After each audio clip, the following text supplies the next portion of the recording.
আল্লাহ রাব্বুল আলামিন তিনি বলেন ইয়াউমুন শাইদিন লা বাইউন। টাকা আছে আল্লাহ 2 কোটি টাকা লে জান্নাত দেয় নাকি? কথা বলে না হবে? 2 কোটি টাকা লে জান্নাত দেবে। আচ্ছা কথা বলে দিবে কি? টাকা চলবে না। ইয়াউমুল লা বাইউন ফীহি ওয়ালা খুল্লা ওয়ালা শাফাআহ। সেই দিন আপনার কোন বন্ধু আপনার বন্ধু উপকার করতে পারবে না, সেদিন কোন মানুষের সুপারিশ গ্রহণ করা হবে না। সবাই নাফসি নাফসি নাফসি।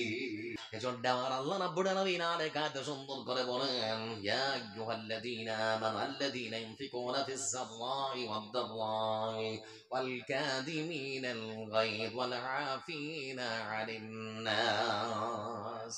এই আয়াতটা যেটা বলছি মারাত্মক আয়াত, আমি আপনাদেরকে অর্থ বলে দিচ্ছি, আমার দিকে চেয়ে থাকুন। যে আল্লাহ রাব্বুল আলামিন তিনি সুন্দর করে বলেন আল্লাযীনা ইউনফিকুনা ফিস সাররাই ওয়াদ দাররা ওয়াল কাযিমিনাল গায়য ওয়াল আফিনা আনিন নাস।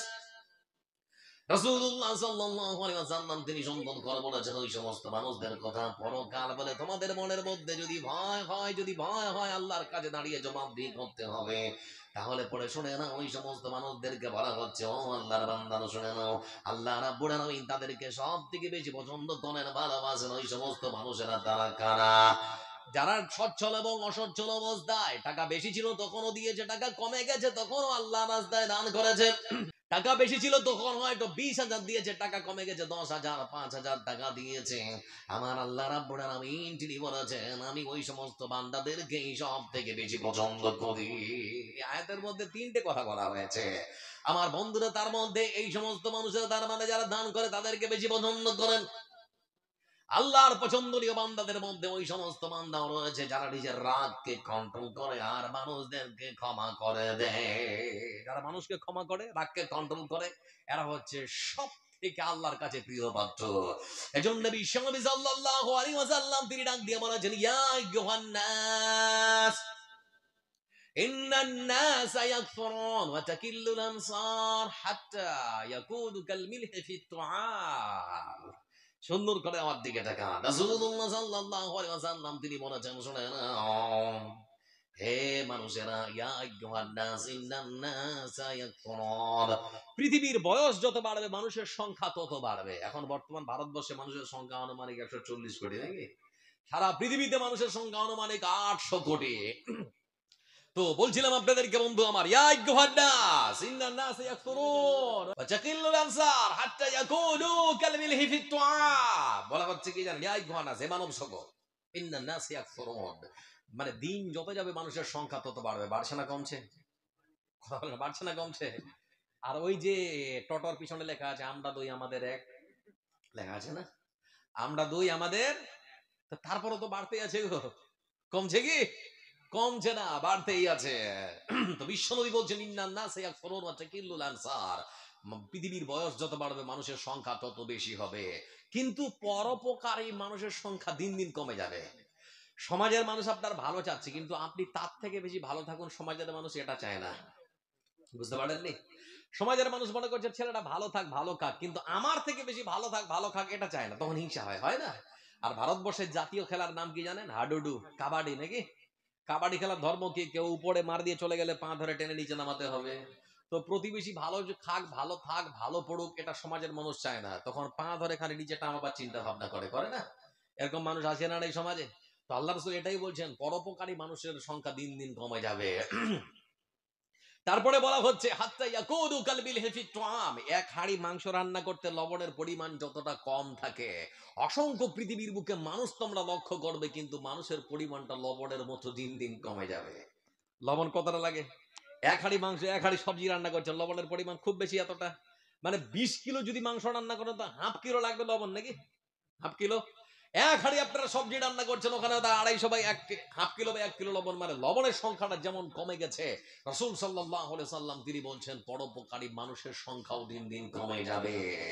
এজন্য তারপরে বলা হচ্ছে রাসূল সাল্লাল্লাহু আলাইহি সাল্লামের জীবনের জীবদ্দশার শেষ অংশে বলছেন তিনি যে সমস্ত মানে মৃত্যুর কিছুক্ষণ পরে কয়েকদিন আগে তিনি এই সমস্ত বার্তাগুলো দিচ্ছেন সমাজের মানুষকে। বলতে গিয়ে তিনি বলছেন তোমরা মানুষকে ক্ষমা করার আল্লাহর আয়াতে এই তিনটা কথা, যারা দান করে, যারা রাগকে কন্ট্রোল করে, আর যারা মানুষকে ক্ষমা করে, আমি আল্লাহ তাদের খুবই পছন্দ করি। রাসূল সাল্লাল্লাহু আলাইহি সাল্লামের কাছে বসে আছে তার শ্বশুর আবু বকর সিদ্দিক রাদিয়াল্লাহু তাআলা আনহু। তা আবু বকর সিদ্দিক রাদিয়াল্লাহু তাআলা আনহু বসে আছেন, আর একটা গ্রামের মানুষ আছে ওকে তাকে ওকাত্ত ভাষায় গাল দিচ্ছে। এমনিতে মানুষ এটা ওটা কিছু ত্রুটি পেলে গাল বন্ধ করে না গো, একটু কথা বলেন, করে তো। তো লোকটা এসেছে আবু বকর সিদ্দিক রাদিয়াল্লাহু তাআলা আনহুকে খুবই গাল দিচ্ছে, তো মনটা খুব খারাপ আর কি। তো চুপ করে আছেন, সহ্য করছেন, দেখি আর কিছু বলে নাকি। তো চুপ করে আছে, কিছু বলছে না, মানে উত্তর দিচ্ছে না। তো এরকম করে লোকটা গাল দিতে আছে, হঠাৎ করে বন্ধু আমার আবু বকর সিদ্দিক রাদিয়াল্লাহু তাআলা আনহু তখন উল্টে লোকটা কথা বলতে শুরু করেছে, তার মধ্যে যে কথা যেটা ঘটে গেছে আর কি। যতক্ষণ পর্যন্ত আবু বকর সিদ্দিক রাদিয়াল্লাহু তাআলা আনহু তিনি লোকটাকে গান দেননি, ততক্ষণ পর্যন্ত বসেছিলেন পৃথিবীর সর্বসেরা মহামানব মুহাম্মদ রাসূলুল্লাহ সাল্লাল্লাহু আলাইহি ওয়াসাল্লাম। কিন্তু যখন লক্ষ্য করে দেখলাম আবু বকর সিদ্দিক রাদিয়াল্লাহু তাআলা আনহু ওই লোকটার উত্তরে যখন কিছু বলতে শুরু করেছেন বিশ্বনবী সাল্লাল্লাহু আলাইহি ওয়াসাল্লাম, তিনি ততক্ষণাৎ সেই জায়গা প্রস্থান করে নিজের বাড়ির দিকে রওনা দিয়েছেন। আবু বকর সিদ্দিক রাদিয়াল্লাহু তাআলা আনহু তার দিকে দৌড়ায়, রাসূলের হাত ধরে বলে, হুজুর বুঝলাম না, লোকটা আমাকে যতক্ষণ গাল বন্ধ করেছে ততক্ষণ পর্যন্ত আপনি নীরবতা অবলম্বন করেছেন, চুপ করেছিলেন, কিন্তু যখনই আমি লোকটার উত্তর দিতে শুরু করলাম আপনি নিজের জায়গা ছেড়ে নিজের বাড়ির দিকে রওনা কেন হলেন? কি ব্যাপার বুঝলাম না। বিশ্বনবী সাল্লাল্লাহু আলাইহি ওয়াসাল্লাম তিনি তখন বললেন, ও আমার সাথী, আমার কাজের স্বামী, তুমি শুনে নাও, তোমাকে বলতে যাচ্ছি, তুমি যতক্ষণ পর্যন্ত ওই লোকটা গাল করছিল, তুমি যতক্ষণ পর্যন্ত নীরবতা অবলম্বন করেছিলে, চুপ করেছিলে, তোমার তোমার পক্ষ নিয়ে আল্লাহর পক্ষ থেকে একজন ফেরেশতা ওই লোকটার সঙ্গে মোকাবেলা করছিল। কিন্তু যখনই তোমার মুখটা খোলা, যখনই তুমি তার কথার প্রত্যেকটা উত্তর দিতে শুরু করলে, তখনই আমি লক্ষ্য করলাম যে ফেরেশতা কাছ থেকে নিচে নেমে এসে ওই লোকটার সঙ্গে কথা কাটাকাটি করছিল। সেই ফেরেশতা আল্লাহর আকাশে আবার ফিরে চলে গেল। যেখানে আল্লাহর রহমতের ফেরেশতা থাকে না, যেখানে শয়তান এসে উপস্থিত হয়, সেই জায়গায় আমার মতো মানুষ কখনো থাকতে পারে না। সেজন্য লক্ষ্য করে দেখলাম তোমার উত্তর শোনার সঙ্গে সঙ্গে, তোমার বুক থেকে কথা বের হওয়ার সঙ্গে সঙ্গে লক্ষ্য করলাম ফেরেশতা চলে গেল, আর শয়তান এসে সেই জায়গায় উপস্থিত হয়ে গেল। আমাদের সমাজে ঝগড়াঝাঁটি আছে না নেই? কেন করে না নেই? মানুষকে ক্ষমা করতে হবে, এই প্রবণতা দিন দিন কমে যাচ্ছে। এজন্য প্রতিশোধ আর প্রতিশোধ নাকি। একটা মুরগি হারিয়ে গেছে, সেজন্য প্রতিবেশী যদি জানে যে ওই লিয়ে এলেছে, তো ওর সঙ্গে হাইসা লিয়ে নেবে। আপনাদের দিকে হাইসা আছে না নেই? হাইসা লিয়ে নেবে, কপা পাবে, হাইসালিয়েছে, কপা কপি, মারামারি, এক বিদ্ধা মাটির জন্য কত কিছু হচ্ছে। মুসলমান চিন্তা করে দেখো বন্ধু আমার, বলছিলাম রাসূলুল্লাহ সাল্লাল্লাহু আলাইহি ওয়াসাল্লাম তিনি জন্য সুন্দর করে বলেছেন, বান্দারে, যারা আল্লাহর রাস্তায় দান করে, নিজের রাগকে কন্ট্রোল করে, আর যারা মানুষকে ক্ষমা করে, মহাযোদ্ধা আল্লাহ রাব্বুল আলামিন এদের খুবই পছন্দ করে আর খুবই ভালোবাসে। আমার